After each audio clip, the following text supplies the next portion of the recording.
Bonjour tout le monde. Je fais cette vidéo en français parce que je m'adresse la parole à mes élèves débutants ou débutantes en anglais. Cette vidéo pourrait même intéresser certains adultes.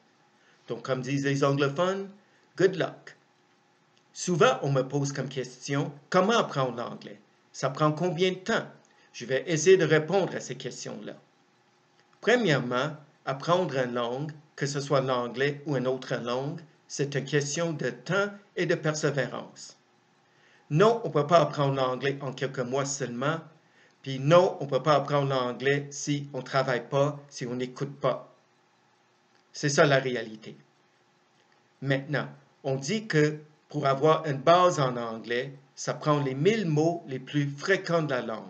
Si on maîtrise les 1000 mots les plus populaires, les plus fréquents, on devrait être capable de suivre à peu près 80% des conversations en anglais.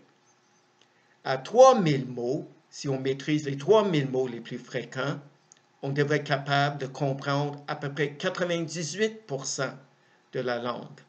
Donc, c'est déjà pas mal. Puis, évidemment, pour apprendre tous ces mots-là, c'est une question de temps. Oui, c'est possible, on dit, d'apprendre les 1000 mots les plus fréquents en quelques mois, mais pour faire ça, c'est plusieurs heures de travail par jour. Ce serait plus réaliste de dire que peut-être en un an ou deux, on serait, disons, fonctionnel en anglais.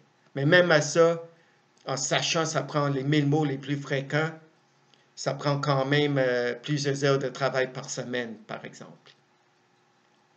Comment apprendre ces 1000 mots-là pour commencer?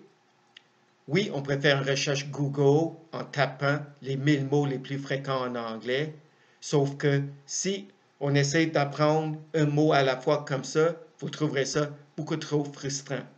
De toute façon, c'est même pas efficace comme façon d'apprendre les mots. La meilleure façon, j'ai un petit carton ici, du contenu compréhensible. Du contenu compréhensible. Ce que ça veut dire, ça, c'est que, admettons, aujourd'hui, je veux apprendre à compter en anglais. On trouve une vidéo où on est en train de montrer les numéros en anglais. Puis on entend les numéros en anglais, puis on voit les chiffres. Ça, c'est du contenu compréhensible. Un autre exemple, on regarde une vidéo sur les animaux où on présente les animaux avec leur nom. On voit par exemple une image d'un chien, puis on entend le mot dog. Ça, c'est du contenu compréhensible.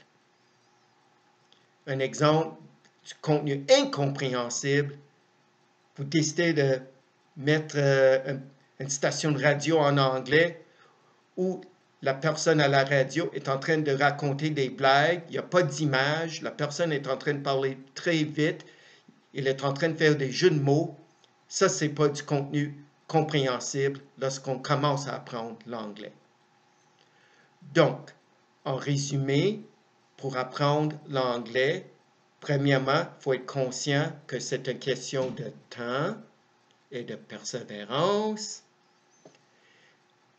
Maintenant, pour avoir une base en anglais, pour se débrouiller en anglais, ça prend les 1000 mots les plus fréquents. Comment on les apprend? Grâce à du contenu compréhensible, que ce soit des petites vidéos, des chansons avec paroles, des contes de fées avec beaucoup d'images. Ça peut être des magazines avec beaucoup d'images. Le but, c'est pas nécessairement de comprendre chaque détail. Non, non, je n'ai pas dit ça. Mais c'est être capable de suivre, de se débrouiller. Puis lorsqu'on a du support écrit avec l'oral, tranquillement, pas vite, on va développer l'oreille au son de la langue et on va comprendre de plus en plus de mots.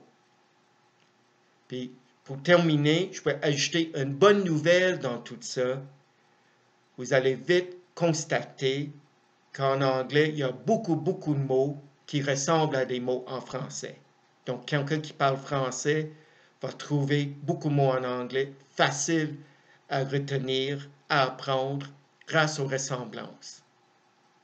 Donc, j'espère que cette vidéo est bien faite pour vous. J'essaie de répondre à vos besoins. Donc, je vous souhaite bonne chance dans tout ça. Si vous avez des questions, vous pouvez m'en parler, vous pouvez m'écrire. Pas de souci. Merci beaucoup. Bon week-end.